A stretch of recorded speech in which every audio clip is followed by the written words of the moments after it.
Welcome back to this Turbo Machine Lab.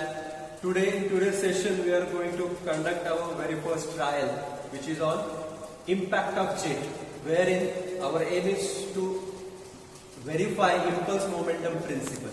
But this impulse momentum principle is nothing but a Newton's second law of motion. What it says, Newton's second law of motion says that the net force acted on the object or body is equal to product of mass into acceleration. That is called as the rate of change of momentum. So basically, force exerted by a body, okay, is equal to rate of change of momentum. For that we need okay, mass of that water, okay, a jet. Okay, here onwards, jet means high velocity water, which we are going to create from the nozzle. Okay, in experimental setup I will explain in detail. So basically why we are conducting this trial is to verify impulse momentum principle. Okay, that means we need to find out the forces. Now in last week I think first unit is already started. Okay, so wherein you have learned I think impact of jet, wherein your theory subject teacher might have taken a different cases. Okay, and for all cases you might have seen the derivation for force exertion. First of all, make you aware about the components of this very experimental setup. So this is the main component of focus. Okay, it consists of one transparent envelope. Okay, and this envelope is provided with this rod. Okay, spring loaded rod is there. We can attach different types of plates like this. Okay, we can insert here. Okay, we have to remove this plate, top plate, and we can attach different types of plates like this. So in total we are going to take 3 plates. This is a flat plate, this is an inclined plate, and this one is a hemispherical curved plate. Okay, so we are going to conduct or determine force exerted by a jet of water for these 3 cases of a plates: flat plate, inclined plate, and curved plate. Okay, so our first main focus of experimental component is this transparent envelope. Okay, and next important component is the nozzle itself. So this one is nozzle, you can see. For better observation, this envelope is provided as a transparent one. Okay, now this nozzle has to have a high pressurized fluid that we are going to obtain from this centrifugal pump. You can see centrifugal pump is provided. Okay, so we are going to take a water from this sump tank. This is the sump tank, you can see. This is a measuring tank. During our experiments, we are going to measure flow rate of water. I think the procedure which we are going to...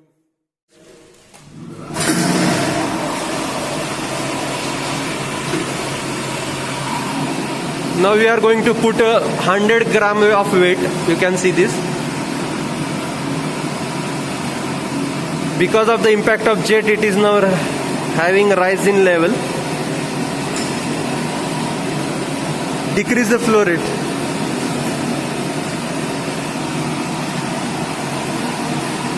Now we have to measure time.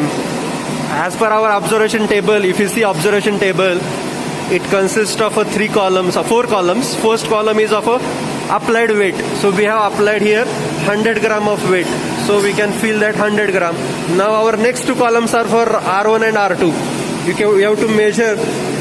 We have to take this water into this measuring tank and see the rise in. We have to measure the time. Our next column, 4th column, is a time taken for 10 centimeter rise of water column. You can see we have now taken the time water into the measuring tank and see the water level. You have to note down the time for 10 centimeter rise of water column.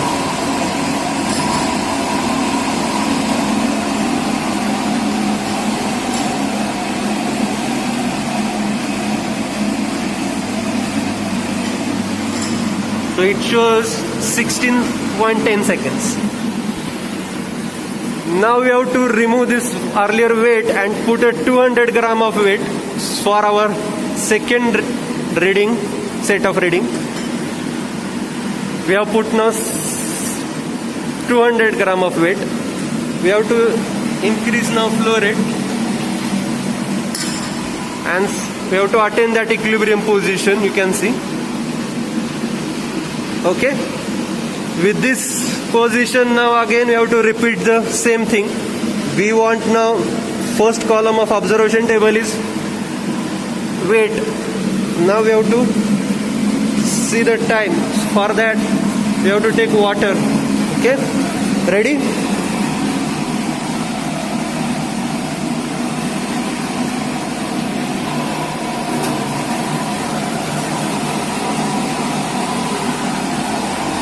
This one is for 200 gram of weight. Again we have to note down the time for 10 centimeter rise of water column. Similarly, now we have to change the weight on a flat plate and repeat the procedure. Once we add the weight, we have to adjust this flow rate by using wall. Measure the time taken for 10 centimeter rise of water column.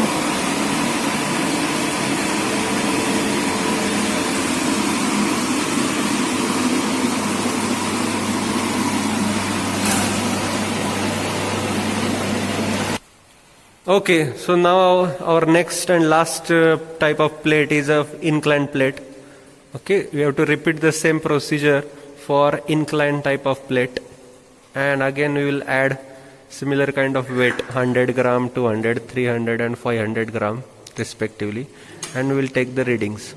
Another 4 set of reading you will obtain. Likewise, we can have a 12 sets of readings total, 4 for each type of plate. Okay, you can see now the plate is changed to inclined plate.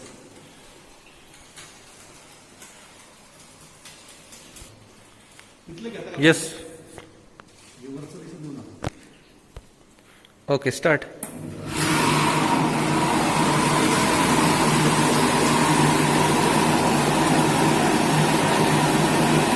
So this is now third plate, inclined plate, and weight is 100 gram. Okay. Now we are going to take a reading for time taken for 10 centimeter rise of water column.